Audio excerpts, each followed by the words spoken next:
Hey everyone. So, naturally, my runtime for the past week has mainly been dedicated to playing Deus Ex Mankind Divided, the latest entry in my favourite gaming franchise, and also the inspiration for today's sermon. And lo was given unto us Toronto Cybercide Abstract Messiah, an independent Canadian sci-fi thriller from 2011, and arguably the most obscure film I've ever looked at on this channel. Okay, it's the second most obscure film I've ever looked at on this channel. The year is 2106, and the world is recovering from the almost total collapse of modern civilization. City-states have arisen, and Toronto is currently leading the way in the reconstruction of North America. It's also the fault line between two influential factions, the extremist Luddites and the mysterious transhumanist Unified Cybernetics Foundation. Holding the line between them is the Toronto PD, here represented by our leads, the wisecracking family man, James Jazz Johnson, and his partner, the passionate yet somewhat unbalanced Nagami Sue. Wirehead.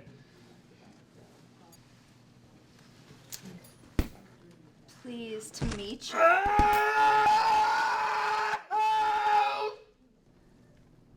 The story of Abstract Messiah hits many familiar notes of the cyberpunk genre, but it distinguishes itself by nailing them perfectly.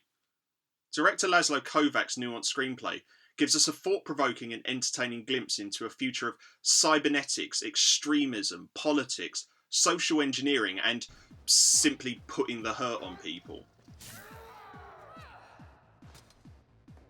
It's also chock full of excellent dialogue, which helps drive some stellar performances. Actors Lisa D and Andrew Hookway shine, and they sustain great chemistry throughout the entirety of the film. If Chief Adams or his boss or Governor Hoover had any faith in our ability to arrest a politician, they wouldn't have sent us. We're not exactly popular. We're not popular because we get shit done. The chief knows this. We're just here to piss people off. Piss people off, get shit done. Always wondered how to phrase it on my resume. They were also at the centre of one of Abstract Messiah's most profound moments, an emotionally charged exchange in which they debate the implications of Jazz's daughter receiving her first cybernetic implants. I want her to have one. Joanne, well, we argue about it. Quietly, but I mean, Jasmine's gotta know. She's bright. She started asking why I never come when they go to visit Mom's family.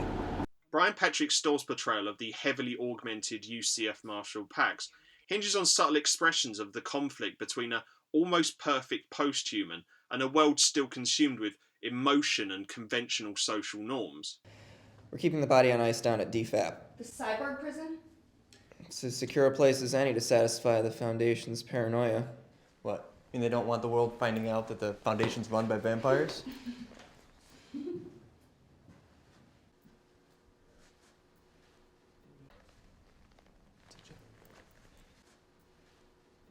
With your authority, Chief Inspector, I should be off. By extension, this helps highlight the enormous potential but also considerable drawbacks of the brave new world that the UCF is trying to create. Kovacs himself puts in a wonderful turn as an incarcerated crime boss called Cash, but in terms of performances, the absolute highlight in Abstract Messiah is actor Timothy Duggan's portrayal of the Luddite leader Enoch Crom. He's a career politician, but he's basically seen by many as a prophet. If your hand causes you to sin, cut it off. For it is better to enter life maim than with two hands to be cast into hell. Still, there's no need to be rude to guests. He's charismatic and inspiring, but simultaneously deliciously manipulative and pants-crappingly psychopathic. Enoch, how far do you plan to take this insanity? May the Lord deliver your soul as it flees from this world into the next. Enoch! Enoch! Enoch! Enoch! Enoch! Enoch!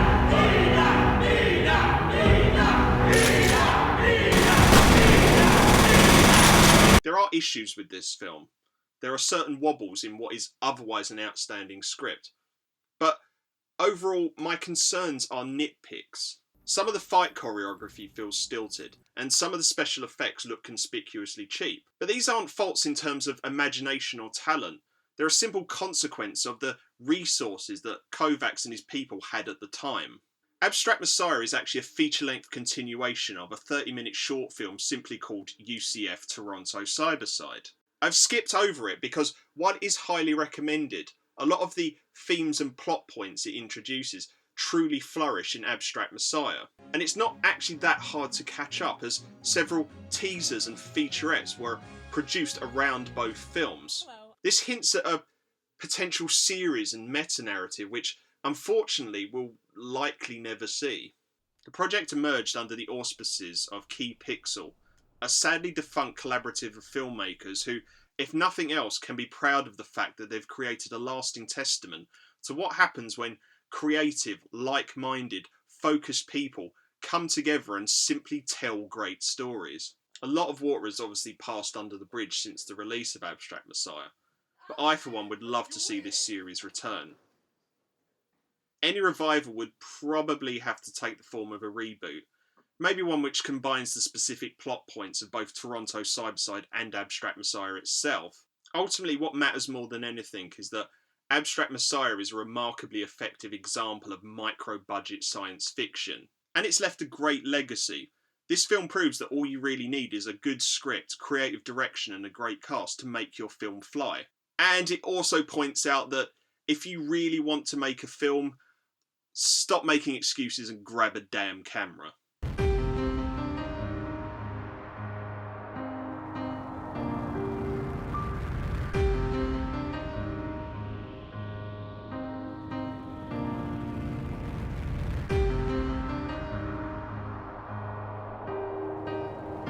So goes the quest